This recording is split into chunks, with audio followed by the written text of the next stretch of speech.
Doctor Engineering Thermodynamics, Assistant Professor. Limitations of the first law of thermodynamics, Introduction to heat reservoirs, sources, and sinks. Heat engine, refrigerator, and heat pump. Thermal efficiency of heat engines, COP, second law of thermodynamics, Kelvin-Planck statement, Clausius statement, and their equivalents. Reversible and irreversible processes, causes of irreversibility. Carnot theorem and corollary. Absolute thermodynamic temperature scale. Carnot cycle and its performance. It does not say anything about the direction of flow of heat. It does not say anything whether the process is a spontaneous process or not. The reverse process is not possible. In actual practice, the heat doesn't be converted completely into work. It is common experience does not get hotter in a cooler room eventually cools off. This process satisfies the first law of thermodynamics, since the amount of energy lost by the coffee is equal to the amount gained by the surrounding air. Now let us consider the reverse process, in a hot coffee getting even hotter in a cooler room as a result of heat transfer from the room air. This process never takes place. Yet, doing so would not violate the first law as long as the amount of energy lost by the air is equal to the amount gained by the coffee. The first law places no restriction on the direction of a process, but satisfying the first law does not ensure that the process can actually occur. This inadequacy of the first law to identify whether a process can take place is remedied by introducing another general principle, the second law of thermodynamics. As another familiar example, will not generate the heating of a room by the passage of electric current through a resistor. Again, the first law dictates that the amount of electric energy supplied to the resistance wires be equal to the amount of energy transferred to the room air as heat. Now let us attempt to reverse this process. It will come as no surprise that transferring some heat to the wires does not cause an equivalent amount of electric energy to be generated in the wires. Transferring heat to a reverse process will cause raising the mass by transferring heat from the fluid to the paddle wheel. The paddle wheel rotates as the mass falls and stirs the fluid within an insulated container. The first law of thermodynamics. As a result, the potential energy of the mass decreases, and the internal energy of the fluid increases in accordance with the conservation of energy principle. The use of the second law of thermodynamics is not limited to identifying the direction of processes, however. The second law also asserts that energy has quality as well as quantity. The first law is concerned with the quantity of energy and the transformations of energy from one form to another with no regard to its quality. Preserving the quality of energy is a major concern to engineers, and the second law provides the necessary means to determine the quality as well as the degree of degradation of energy during a process. The second law of thermodynamics is also used in determining the theoretical limits for the performance of commonly used engineering systems, such as heat engines and refrigerators, as well as predicting the degree of completion of chemical reactions. It is very convenient to have a hypothetical body with a relatively large thermal energy capacity, mass x specific heat, that can supply or absorb finite amounts of heat without undergoing any change in temperature. Such a body is called a thermal energy reservoir, or just a reservoir. In bodies with relatively large thermal masses can be modeled as thermal energy reservoirs, as well as the atmospheric air can be modeled accurately as thermal energy reservoirs because of their large thermal energy storage capabilities or thermal masses. The atmosphere, for example, does not warm up as a result of heat losses from residential buildings in winter. Likewise, megajoules of waste energy dumped in large rivers by power plants do not cause any significant change in water temperature. The air in a room, for example, can be treated as a reservoir in the analysis of the heat dissipation from a TV set in the room, since the amount of heat transfer from the TV set to the room air is not large enough to have a noticeable effect on the room air temperature. A reservoir that supplies energy in the form of heat is called a source, and one that absorbs energy in the form of heat is called a sink. Thermal energy reservoirs are often referred to as heat reservoirs since they supply or absorb energy in the form of heat. Work can easily be converted to other forms of energy, but converting other forms of energy to work is not that easy. The work can always be done by the shaft directly and completely, is but first converted to the true. internal energy of the water. This energy may then leave the water as heat. We know from experience that any attempt to reverse this process will fail. That is, transferring heat to the water does not cause the shaft to rotate. Heat can be converted to heat directly and completely, but converting heat to work requires the use of some special devices. These devices are called heat engines. Everyday examples of heat engines include the thermal power station, internal combustion engine. Heat engines differ considerably from one another, converted to work, but all can be characterized by the following. Sink. 1. They receive heat from a high-temperature source, solar energy, oil furnace, nuclear reactor, etc. 2. They convert part of this heat to work, usually in the form of a rotating shaft. 3. They reject the remaining waste heat to a low-temperature sink, the atmosphere, rivers, etc. 4. They operate on a cycle. Part of the heat received by a heat engine is converted to work, while the rest is rejected to a sink. Heat engines and other cyclic devices usually involve a fluid to and from which heat is transferred while undergoing a cycle. This fluid is called the working fluid. The term heat engine is often used in a broader sense to include work-producing devices that do not operate in a thermodynamic cycle. Engines that involve internal combustion such as gas turbines and car engines fall into this category.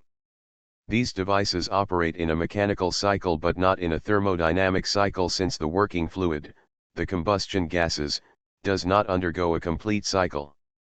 Instead of being cooled to the initial temperature, the exhaust gases are purged and replaced by fresh air and fuel mixture at the end of the cycle. The work-producing device that best fits into the definition of a heat engine is the steam power plant, which is an external combustion engine. That is, combustion takes place outside the engine, and the thermal energy released during this process is transferred to the steam as heat. The schematic of a basic steam power plant. This is a rather simplified diagram, and the discussion of actual steam power plants is given in later chapters.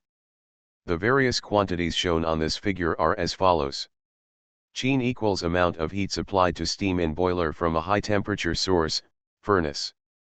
Co equals amount of heat rejected from steam in condenser to a low temperature sink, the atmosphere, a river, etc. Wout equals amount of work delivered by steam as it expands in turbine. Win equals amount of work required to compress water to boiler pressure. Schematic of a steam power plant. The portion of the work output of this power plant engine is simply the difference internally to maintain continuous operation and the total work input. The fraction of the heat input that is converted to net work output is a measure of the performance of a heat engine and is called the thermal efficiency nth. For heat engines, the desired output is the net work output, and the required input is the amount of heat supplied to the working fluid. The efficiency of a refrigerator is expressed in terms of the coefficient of performance, COP, denoted by COPR. The objective of a refrigerator is to remove heat, QL, from the refrigerated space.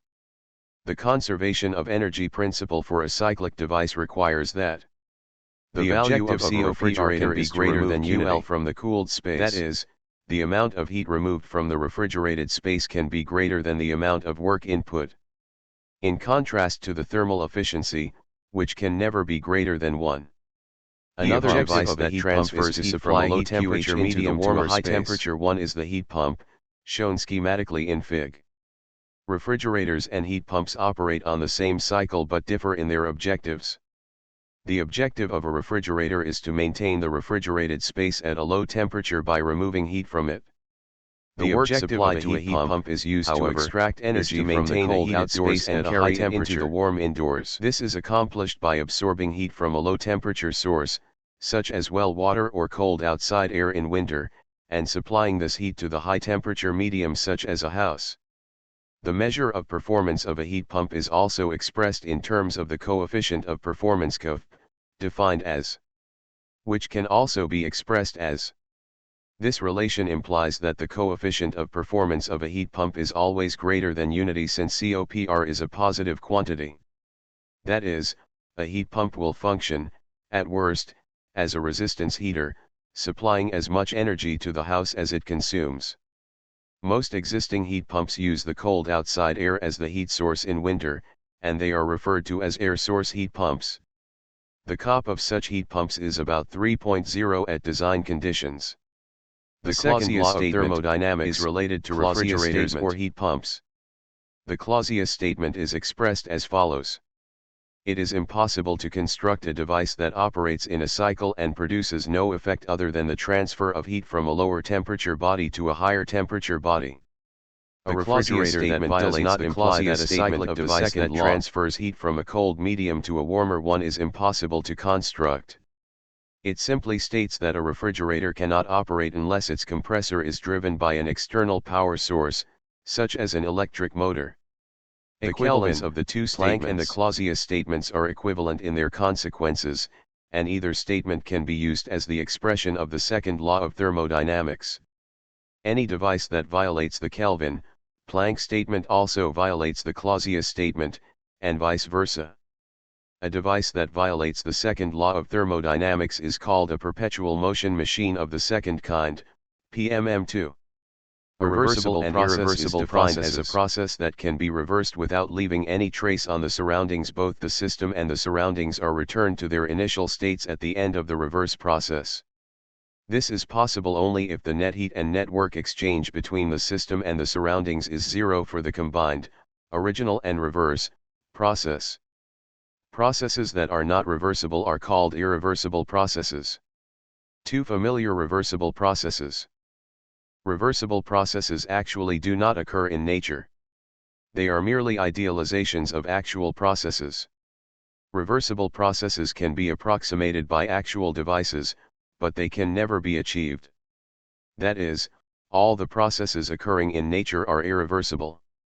The factors that cause a process to be irreversible are called irreversibilities. They include friction, unrestrained expansion, mixing of two fluids, heat transfer across a finite temperature difference, electric resistance, inelastic deformation of solids, and chemical reactions. The presence of any of these effects renders a process irreversible. Internally and externally reversible processes. No irreversibilities occur within the boundaries of the system during the process. During an internally reversible process, a system proceeds through a series of equilibrium states, and when the process is reversed, the system passes through exactly the same equilibrium states while returning to its initial state. The quasi-equilibrium process is an example of an internally reversible process. A reversible process involves no internal and no external irreversibilities occur outside the system boundaries during the process. Heat transfer between a reservoir and a system is an externally reversible process if the outer surface of the system is at the temperature of the reservoir.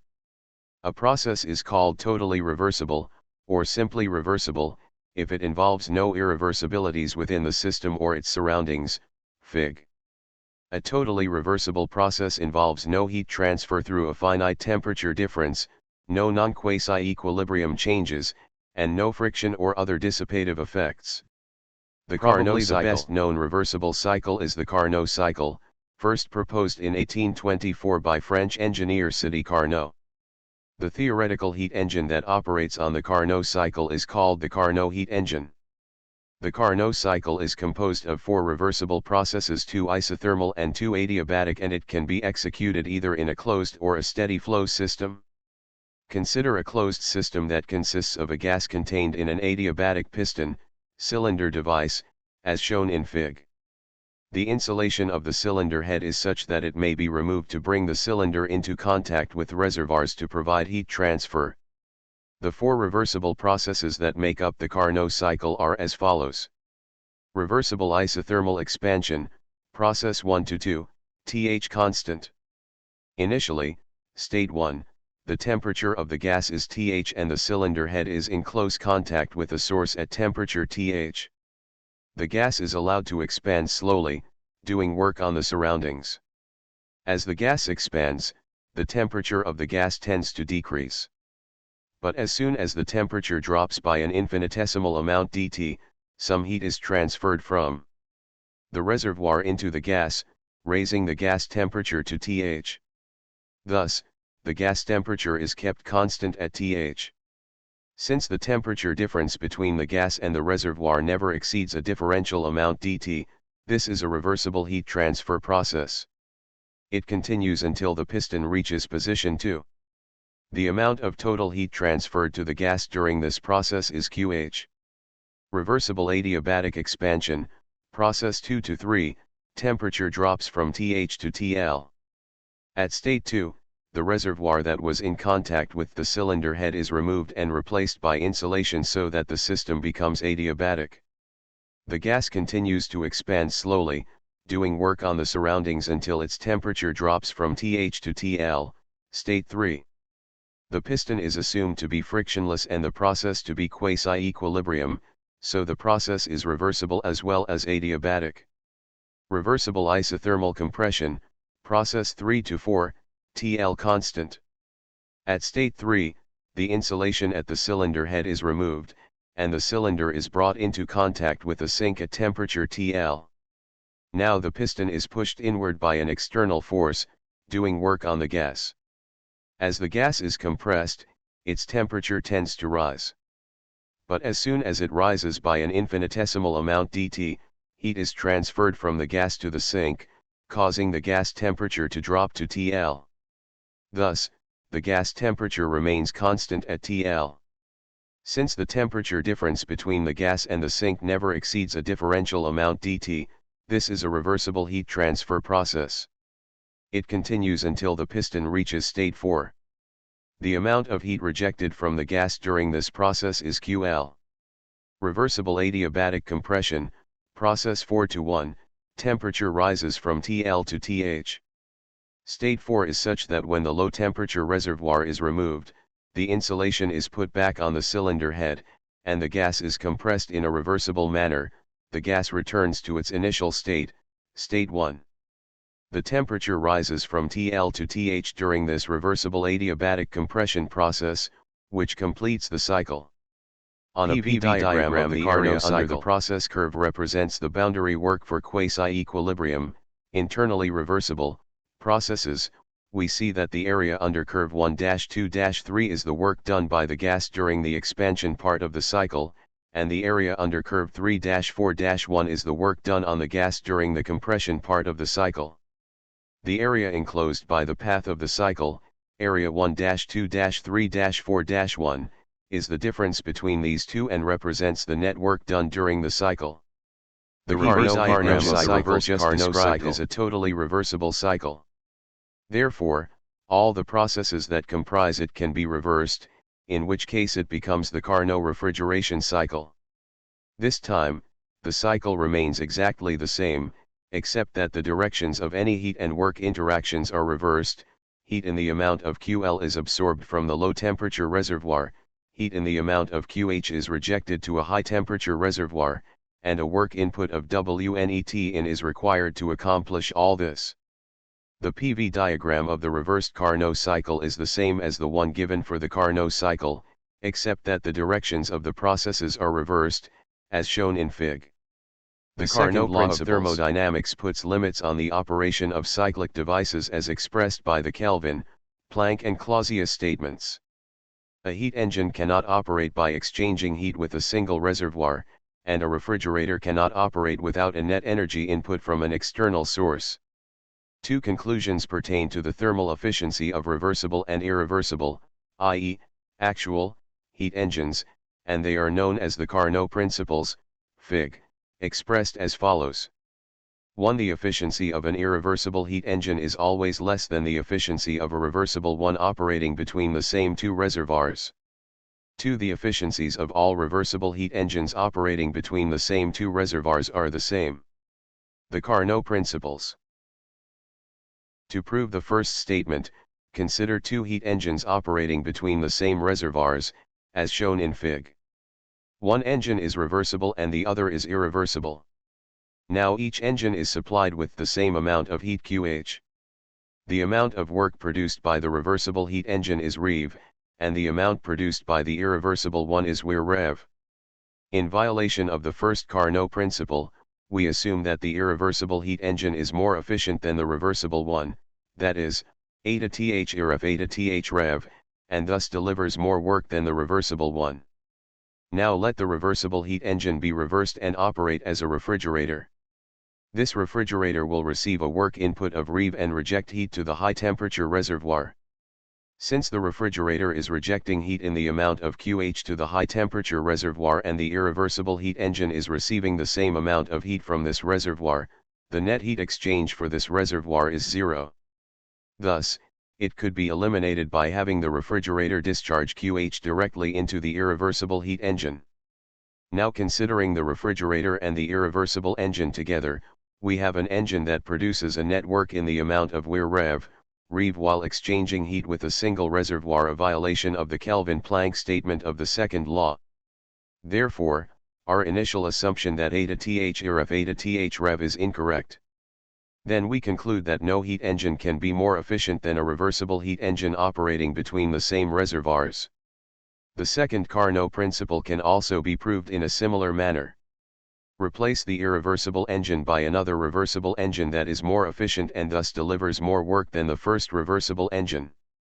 By following through the same reasoning, we end up having an engine that produces a net amount of work while exchanging heat with a single reservoir, which is a violation of the second law. Therefore, we conclude that no reversible heat engine can be more efficient than a reversible one operating between the same two reservoirs, regardless of how the cycle is completed or the kind of working fluid used. A thermodynamic that is independent of the properties of the substances that are used to measure temperature is called a thermodynamic temperature scale. The hypothetical heat engine that operates on the reversible Carnot cycle is called the Carnot heat engine. The thermal efficiency of any heat engine, reversible or irreversible, where QH is heat transferred to the heat engine from a high temperature reservoir at TH, and QL is heat rejected to a low temperature reservoir at TL. For reversible heat engines, the heat transfer ratio in the above relation can be replaced by the ratio of the absolute temperatures of the two reservoirs. Then the efficiency of a Carnot engine, or any reversible heat engine, becomes. This relation is often referred to as the Carnot heat engines operating between the same high and low temperature reversible engine. This is the highest efficiency a heat engine operating between the two thermal energy reservoirs at temperatures TL and TH can have.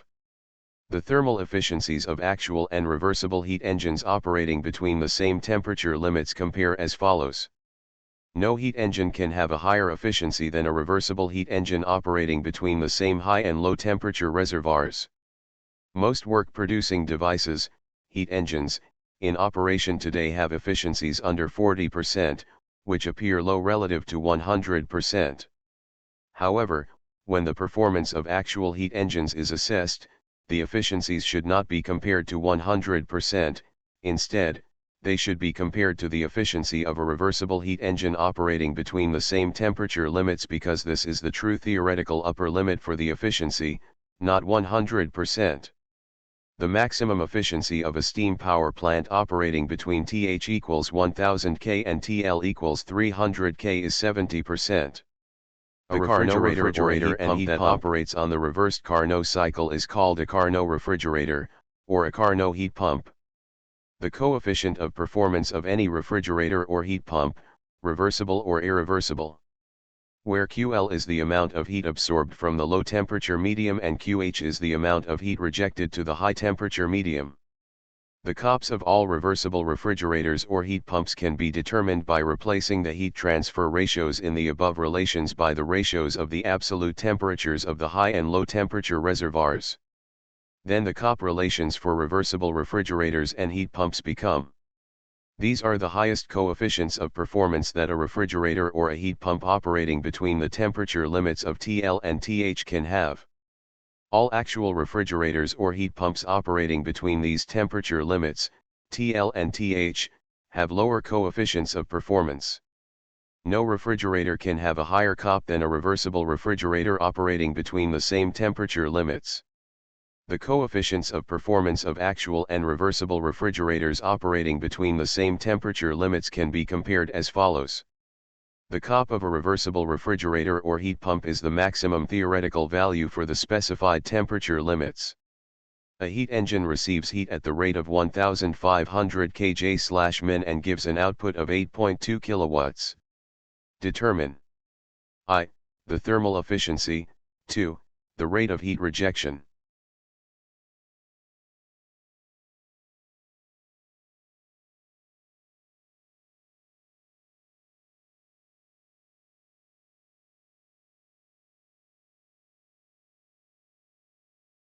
A domestic food refrigerator maintains a temperature of 12 degrees Celsius. The ambient air temperature is 35 degrees Celsius. If heat leaks into the freezer at the continuous rate of 2 kJ/s, determine the least power necessary to pump this heat out continuously. A house requires 2 times 105 kJ/h for heating in winter. Heat pump is used to absorb heat from cold air outside in winter and send heat to the house. Work required to operate the heat pump is 3 times 104 kJ/h. Determine I. Heat abstracted from outside. 2. Coefficient of performance. What is the highest possible theoretical efficiency of a heat engine operating with a hot reservoir of furnace gases at 2100 degrees Celsius when the cooling water available is at 15 degrees Celsius?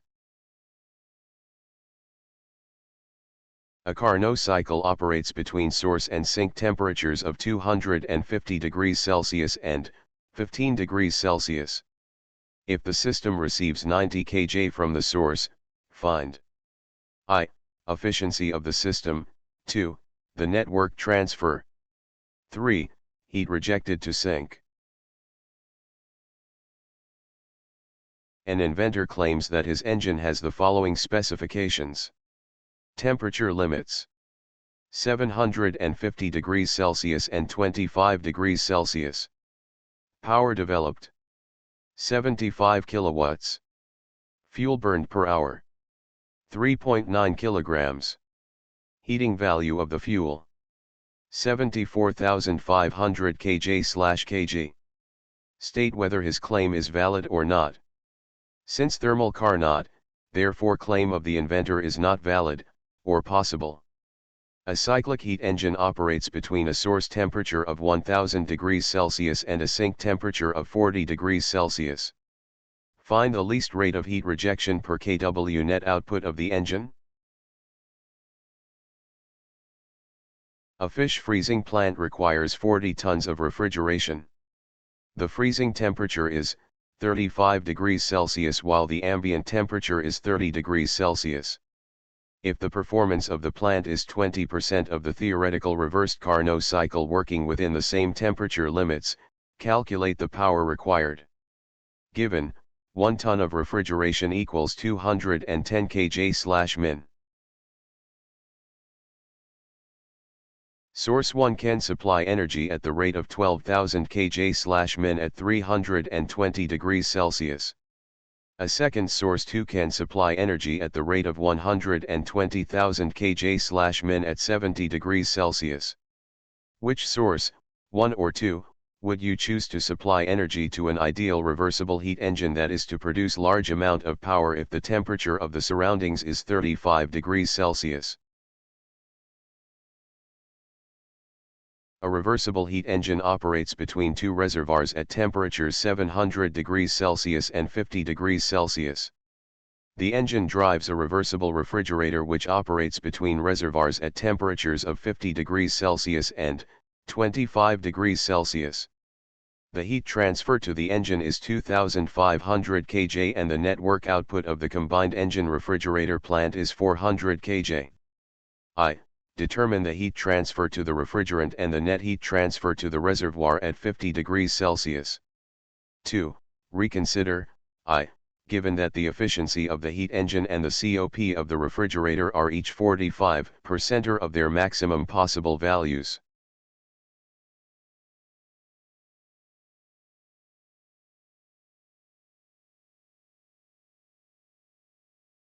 A reversible heat pump is used to maintain a temperature of 0 degrees Celsius in a refrigerator when it rejects the heat to the surroundings at 25 degrees Celsius. If the heat removal rate from the refrigerator is 1440 kJ/min, determine the COP of the machine and work input required. 2.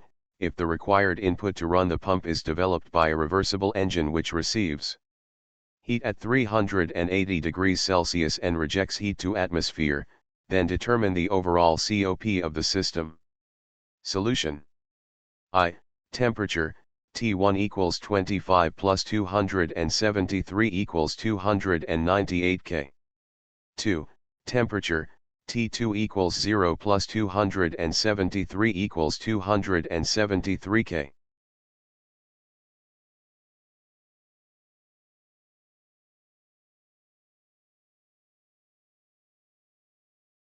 An ice plant working on a reversed Carnot cycle heat pump produces 15 tons of ice per day. The ice is formed from water at 0 degrees Celsius and the formed ice is maintained at 0 degrees Celsius. The heat is rejected to the atmosphere at 25 degrees Celsius. The heat pump used to run the ice plant is coupled to a Carnot engine which absorbs heat from a source which is maintained at 220 degrees Celsius by burning liquid fuel of 44,500 kJ/kg calorific value and rejects the heat to the atmosphere. Determine I. Power developed by the engine. 2. Fuel consumed per hour. Take enthalpy of fusion of ice equals 334.5 kJ/kg.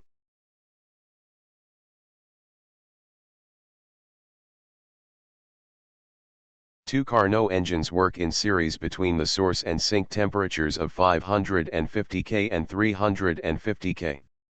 If both engines develop equal power, determine the intermediate temperature.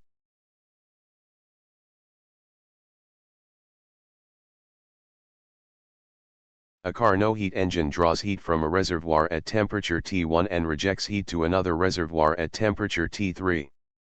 The Carnot forward cycle engine drives a Carnot reverse cycle engine or Carnot refrigerator which absorbs heat from reservoir at temperature T2 and rejects heat to a reservoir at temperature T3.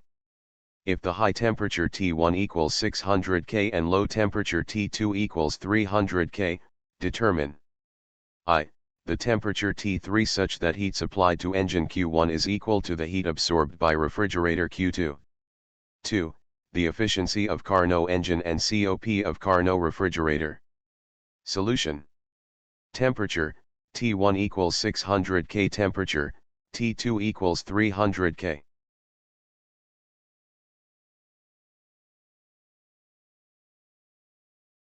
A heat pump working on a reversed Carnot cycle takes in energy from a reservoir maintained at 5 degrees Celsius and delivers it to another reservoir where temperature is 77 degrees Celsius. The heat pump derives power for its operation from a reversible engine operating within the higher and lower temperatures of 77 degrees Celsius and 77 degrees Celsius. For 100 kJ/kg of energy supplied to reservoir at 77 degrees Celsius, estimate the energy taken from the reservoir at 77 degrees Celsius.